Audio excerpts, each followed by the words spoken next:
늦었지만 국정협의회 논의의 성과는 추경을 본격적으로 추진하게 됐다는 것입니다. 우리 경제가 직면한 구조적 위기에 내란으로 가중된 민생경제 고통을 고려하면 정치권이 시급하게 해결해야 될 문제라고 생각됩니다. 어제 여야와 정부가 추경 필요성에 공감을 했고 민생 지원, AI 미래산업 지원, 통상 대응 분야 이 3대 분야에 대해서 추경을 편성한다는 원칙까지 합의했습니다. 시기와 규모, 세부 내역은 실무협의를 통해서 정하기로 했는데 빠른 시일 내에 추경안이 확정되기를 기대합니다. 그리고 국민의힘에도 하나 말씀을 드립니다. 이거 안 된다, 저거 안 된다 이러지 마시고 이거 하자, 저거 하자 이렇게 좀 포지티브하게 능동적으로 나와주시기를 부탁드립니다. 그게 집권당의 태도 아니겠습니까? 자주 말씀드리지만 집권당은 국가의 행정을 책임지는 여당 아닙니까? 그런데 국정에 대해서 아무 정책을 내지 않고 야당이 하자는 거 반대만 하면 그게 무슨 여당이겠습니까? 미국이 자국 자동차 산업보호 그리고 일자리 창출을 위해서 강력한 드라이브를 걸면서 이를 대비할 수 있는 우리의 골든타임이 점점 지나가고 있습니다. 관세 25%에 어떤 조치가 또 나올지 모르겠습니다. 이러한 미국발 관세 위기 타파를 위해서 국회 통상위원회 구성을 서둘러야 합니다. 어제 국정협의체에서 이 통상위원회 구성에서 정부의 대미 통상외교를 지원하자 이렇게 했더니 국민의힘에서 미적미적해요. 그냥 뭐 하면 되지 뭐 꼭 필요합니까? 이렇게 말씀하시던데 백지장도 맞들면 낫다고 합니다. 그리고 미국은 의회의 역할이 상당히 큰 나라입니다. 의원 외교가 정말로 필요할 때입니다. 책임 있는 의원들을 선정하고 국회 이름으로 대미 의회 외교를 해야 됩니다. 왜 안 해야 되는지 이해를 모르겠어요. 국힘은 이렇게 발목만 잡아가지고 우리 국민들께서 집권 여당으로 인정할지 한번 생각해 보셔야 됩니다. 꼴 밖으로 나와가지고 야당 발목 잡기도 모자라서 이제 아예 바다로 갈 생각인지 모르겠어요. 뭐든지 반대하고 봅니다. 이게 과거에 과격한 야당도 이러지 않았어요. 합리적인 안들은 수용하지 않았습니까? 뭐든지 반대하다 보니까 상속세 문제도 함정에 스스로 빠지지 않습니까? 28년 된 공제 기준을 좀 현실화해서 가족이 떠난 그야말로 세상을 떠난 후에 집까지 그 가족들이 떠나야 되는 이런 슬픈 현실을 왜 외면하려고 합니까? 배우자나 부모가 사망해서 상속세 내느라고 부모님 떠난 것도 남편 아내 떠난 것도 가슴 아픈데 집까지 떠나야 되게 만들면 안 되잖아요.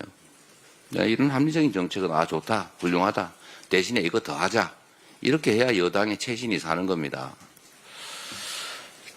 얘기 나온 김에 하나만 더 말씀드리겠습니다. 중도 보수 논쟁이 한참인데 세상이란 흑백만 있는 게 아닙니다. 어떻게 흰색 아니면 검은색이라고 주장을 합니까? 회색도 있는 거죠. 회색이 나쁜 게 아닙니다. 빨간색, 파란색, 노란색도 있죠. 무지갯빛도 있지 않습니까? 어떻게 세상을 흑백으로만 봐요? 보수 아니면 진보입니까? 중도도 있는 거죠. 중도도 오로지 중간입니까? 보수적 중도도 있는 것이고 진보적 중도도 있는 거죠. 그리고 명색이 국가 살림을 하는 정당이 오로지 진보 이래가지고 어떻게 살림을 합니까? 오로지 보수 이렇게 해서 어떻게 국정을 운영합니까?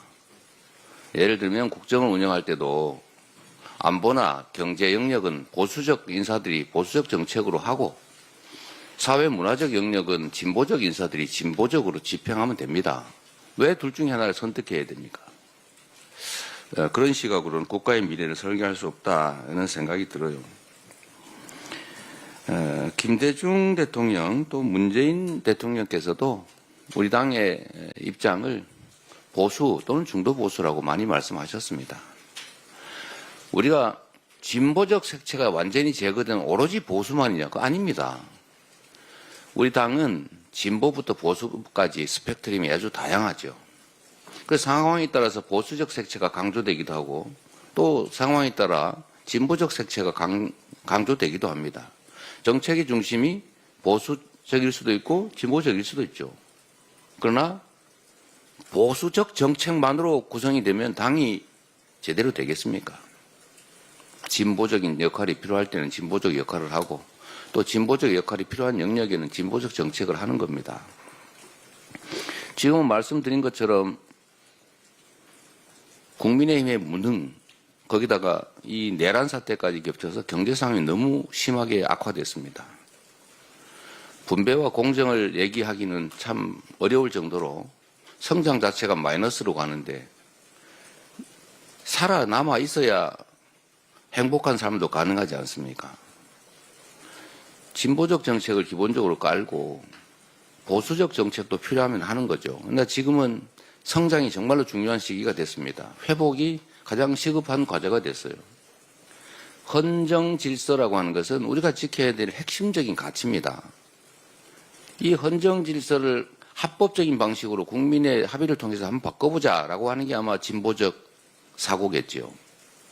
그런데 이 헌정 질서를 국민이 합의한 최고의 질서, 가치, 헌법 질서를 통째로 부정하고 범죄적 방식으로 파괴하는 행위에 동조하는 정당이 그게 보수 정당 맞습니까? 우리 젊은이들이 쓰는 단어 중에 이런 게 있어요. 혹시 그거 아십니까, 여러분? 뜨아라고? 웃는 거 보니까 아시는군요. 뜨거운 아메리카노. 반대말이 뭐죠? 아. 그런데 뜨거운 아이스 아메리카노를 원하는 사람들이 있어요. 그렇게 말하면 안 되죠. 뜨아 이런 게 어디 있어요? 그야말로 뜨아한 거 아닙니까? 안 웃네. 이게 황당하다 그 말입니다. 형용 모순이라고 해요. 보수, 합리적인 지켜야 될 가치와 질서를 지키는 그런 정당이다를 표방하면서 핵심적인 질서와 가치를 파괴하는 이런 범죄에 동조하고 헌법을 파괴하는 행위를 옹호하는 세력이 어떻게 보수일 수가 있습니까? 그 자리를 우리 민주당이 책임을 져야 되겠죠, 이제. 말꼬투리 잡아가지고 공격한다고 본인들의 입지가 개선되지 않습니다. 정신을 차리는 게 제일 중요합니다. 저는 국민의힘이 이제는 극우 내란당, 극우 범죄당이 됐다고 생각해요. 그렇게 되면 안 됩니다. 저희가 즐거워하는 게 아닙니다. 그렇게 되면 나라에 위기가 오기 때문에 정신 차려야 된다. 정광훈 이중대당 이런 거 하면 안 된다. 그 말씀 드리는 거예요. 그리고 우리 더불어민주당이 지금은 객관적 상황이 어려우니 가만히 있었는데 세상이 바뀌어서 내가 중간에 와 있더라. 가만히 있었더니 내가 오른쪽에 가 있더라. 세상이 그렇게 바뀔 수도 있는 거죠. 더불어민주당이 중도 보수라고 하니까 야 우리 보수 자리 뺏기는 거 아니야? 이렇게 불안하게 생각하고 이렇게 난리치지 마시고요. 생각을 바꾸고 태도를 바꾸고 정책을 바꾸고 그리고 사람도 바꾸시기 바랍니다. 이상입니다.